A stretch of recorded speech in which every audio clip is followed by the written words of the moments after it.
Palluruthy cent Rita's സ്കൂളിലെ ഹിജാബ് വിവാദം കെട്ടടങ്ങിയ ശേഷം, ഒത്തുതീർപ്പായതിനു ശേഷം ശിവൻകുട്ടി മന്ത്രി അത് കുത്തിപ്പൊക്കിയത്, വീണ്ടും ആളിക്കത്തിച്ചത് നമ്മൾ കണ്ടു. അതിനുശേഷം കേരളത്തിലെ മാധ്യമങ്ങളെല്ലാം തന്നെ ചടുലമായ ചർച്ച, അതിഭീകരമായ ചർച്ചകൾ കാണുകയും ചെയ്തു.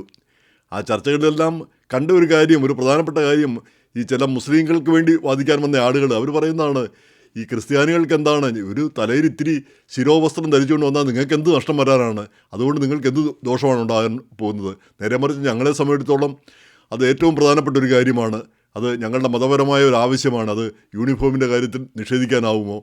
നിങ്ങൾ കോടതി വിധിയെപ്പറ്റി പറയുന്നു, കേരള ഹൈക്കോടതിയുടെ വിധിയെപ്പറ്റി പറയുന്നു. ഈ ഓരോ മാനേജ്മെൻറ്റിനും അവർക്ക് ഇഷ്ടമുള്ള വേഷം, യൂണിഫോം സ്വീകരിക്കാമെന്ന്. അതേസമയം തന്നെ സുപ്രീം കോടതിയിൽ ഇതേ വിഷയം വന്നു. രണ്ട് ജഡ്ജിമാർ രണ്ട് രീതിയിലാണ് പറഞ്ഞത്. ഒരു ജഡ്ജി ഈ ഹിജാബ് ആകാമെന്നും വേറൊരു ജഡ്ജി ആകാൻ പാടില്ല എന്നും പറഞ്ഞു. അപ്പോൾ പിന്നെ അതിനൊരു തീരുമാനമായിട്ടില്ല, അന്തിമ തീരുമാനമായിട്ടില്ല. എന്ന് മാത്രമല്ല, ഭരണഘടന അനുസരിച്ച് ഈ മതപരമായിട്ടുള്ള ആചാരം, മതപരമായ വിശ്വാസം അനുസരിച്ച് ജീവിക്കാനായിട്ട് എല്ലാവർക്കും അവകാശമുണ്ട്. അപ്പോൾ ആ മതപരമായ അവകാശം സ്കൂളിന് പുറത്ത് വെച്ചുകൊണ്ട് വേണം അവിടെ സ്കൂളിൽ ചെല്ലാനെന്ന് പറഞ്ഞാൽ അത് ശരിയല്ല. ഇത്രയൊക്കെയാണ് അവരുടെ വാദങ്ങൾ. വളരെ വളരെ ന്യായമായിട്ടാണ് എനിക്ക് തോന്നിയത്, വളരെ ശരിയായിട്ടുള്ള വാദങ്ങൾ അവർ പറയുന്നത്. അവർ വളരെ വിഷമത്തോടുകൂടി പറയുന്നത്, നിങ്ങൾക്ക് എന്താണ് നഷ്ടം? സത്യം പറഞ്ഞാൽ നമുക്ക് എന്താ നഷ്ടം?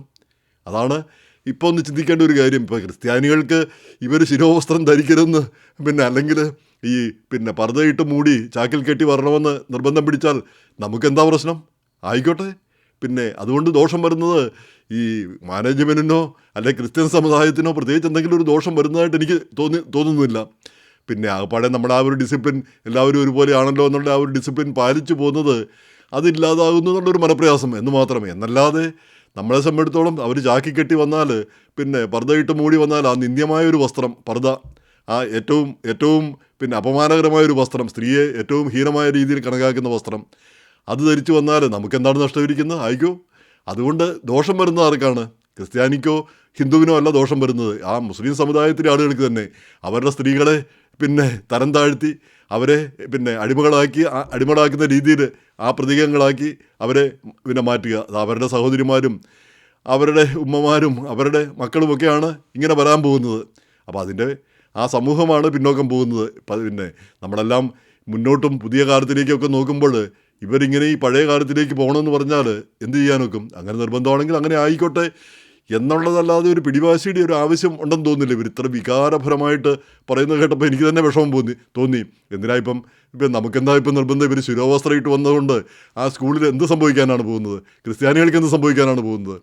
അപ്പോൾ അതിൽ എതിരഭിപ്രായം പറഞ്ഞ പലരും പറയുന്നത്, ഇത് ഇന്നലെ വരെ ഇപ്പം നമ്മൾക്ക് അറിയാം, ഇപ്പം എൻ്റെയൊക്കെ പ്രായമുള്ള ആൾ, മുതിർന്ന വയസ്സരായിട്ടുള്ള ആളുകൾ, നമ്മുടെയൊക്കെ കൂടെ മുസ്ലിം പെൺകുട്ടികൾ പഠിച്ചിട്ടുണ്ട്, സഹപാഠികളുണ്ടായിരുന്നു. അവരാരും ശിരോവസ്ത്രം ധരിച്ചല്ല അന്ന് വന്നത്, 50 വർഷം മുമ്പും 40 വർഷം മുമ്പും ഒന്നും. അതുപോലെ തന്നെ അവരാരും പർദ്ദയും ഇട്ടില്ല. അവർക്കാർക്കും ഒരു കുഴപ്പവും സംഭവിച്ചായിട്ട് നമുക്ക് അറിയുകയുമില്ല. ഞാനൊക്കെ കോഴിക്കോട് ചെല്ലുമ്പോൾ, മലബാറിൽ ചെല്ലുമ്പോൾ ഒരു 40-45 വർഷം മുമ്പ് അവിടെ ആരും പർദ്ദയിട്ട് നടക്കുന്നത് കണ്ടിട്ടില്ല. വല്ല ഉമ്മമാരും, വളരെ പ്രായമുള്ള ഉമ്മമാരോ വല്ലതും ഉണ്ടായിരുന്നിരിക്കാം എന്ന് മാത്രം. ഇന്നിപ്പോൾ അവിടെ ചെല്ലുമ്പോൾ എല്ലാവരും പർദ്ദയിട്ടിരിക്കുകയാണ്. എന്താ സംഭവിച്ചത് കേരളത്തിന്?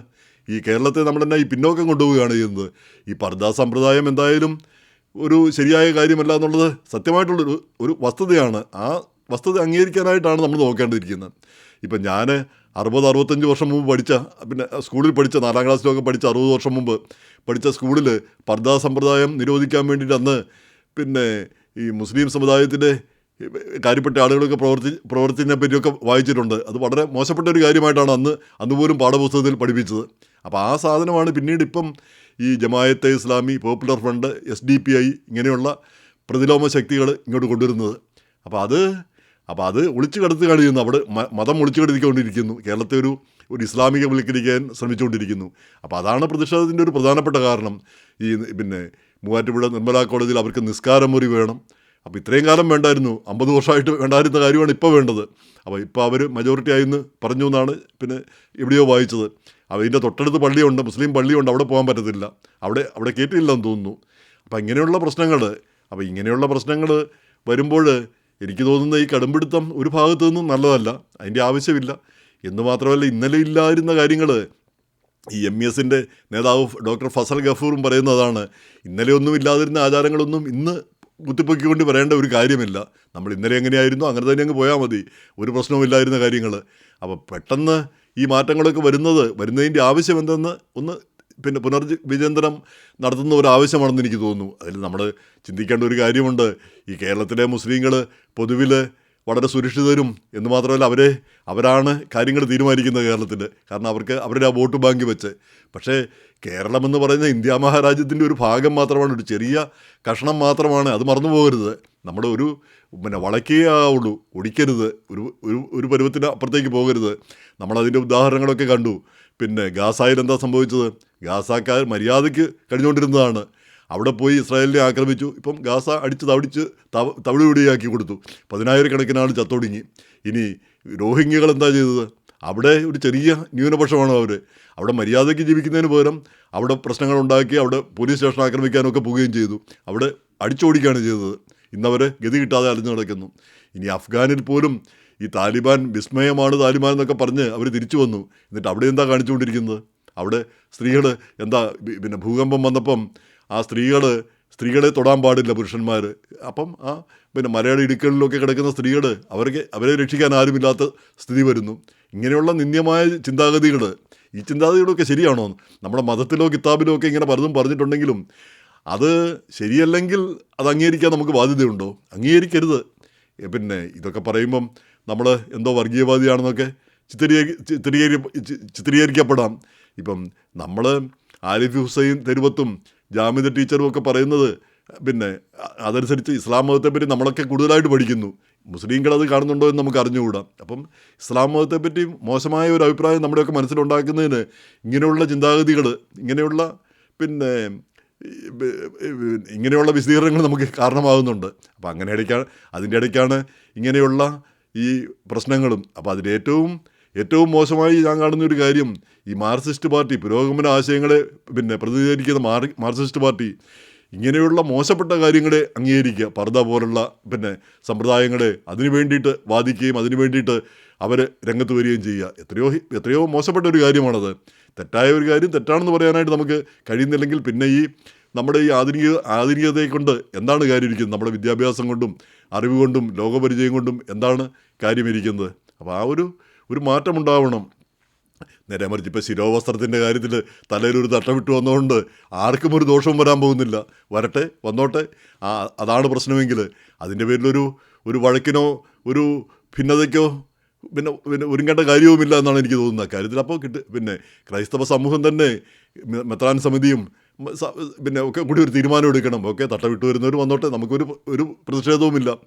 അതുപോലെ തന്നെ ഈ ആരെങ്കിലും അവരുടെ മതപരമായ ചിഹ്നങ്ങൾ എന്നല്ലാതെ ഇപ്പം നാളെ RSSകാർ അവർ കാച്ചട്ടയിട്ട് ആ ഗണവേഷത്തിൽ ഞങ്ങളിങ്ങ് വരുന്നത് ഞങ്ങളുടെ മതസ്വാതന്ത്ര്യമാണെന്ന് പറഞ്ഞാൽ അപ്പോൾ അതൊരു പ്രശ്നമാണ്. ഇങ്ങനെ ഓരോരുത്തരും ഓരോ രീതിയിൽ വന്നു കഴിഞ്ഞാൽ അപ്പം ഒരുമിച്ച് പോകാൻ പറ്റുന്നില്ലെങ്കിൽ ഈ ഒരു ചെറിയ കാര്യത്തിൻ്റെ പേരിൽ ഒരു ഭിന്നതയുടെ ആവശ്യമില്ല. നമ്മൾ അതിന് ഒന്നിന് കീഴടങ്ങി കൊടുത്താൽ അടുത്തത് പുതിയ വരുമെന്നാണ് പറയുന്നത്. ഇന്ന് ശിരോവസ്ത്രം പറയും, നാളെ പർദ്ദ പറയും, നിസ്കാരമുറി പറയും. ഇങ്ങനെ അതീശത്വം സ്ഥാപിക്കാനുള്ള ശ്രമമാണെന്നാണ് ഈ ഒരു വിഭാഗം ക്രിസ്ത്യാനികളും ഹിന്ദുക്കളും ഒക്കെ വിചാരിക്കുന്നത്. അപ്പോൾ അത് മുസ്ലിങ്ങളും മനസ്സിലാക്കണം. നമ്മൾ ഇന്ത്യ മഹാരാജ്യത്തിൻ്റെ ഭാഗമാണ്. നമ്മൾ ഇത്തിരിയേ ഉള്ളൂ, ഇത്തിരി വട്ടത്ത് കിടക്കുന്നവരാണ്. നമ്മൾ ഒരു പരിധിക്കപ്പുറം പോകരുത്. നമ്മുടെ ഒരു സംസ്കാരത്തിലും ഇന്നലെ വരെ നമ്മൾ എങ്ങനെ കഴിഞ്ഞു അത് നിലനിർത്താനുള്ള ഒരു ബാധ്യത നമുക്ക് എല്ലാവർക്കും ഉണ്ട്. ക്രിസ്ത്യാനിക്കുമുണ്ട്, ഹിന്ദുവിനുമുണ്ട്, മുസ്ലിമിനുമുണ്ട്. അപ്പോൾ ആ ബാധ്യതയിൽ നിന്ന് നമ്മളാരും പിന്നോക്കം പോകരുതെന്നാണ് എനിക്ക് തോന്നുന്നത്. അപ്പം നമ്മൾ ആ സൗഹൃദം സംരക്ഷിക്കുക എന്നുള്ളതായിരിക്കണം ഏറ്റവും പ്രധാനപ്പെട്ട കാര്യം. അത് ഒഴിവാക്കിക്കൊണ്ട് വേണം ഈ ഭിന്നതയ്ക്കും വഴക്കിനുമൊക്കെ പോകുന്നത്.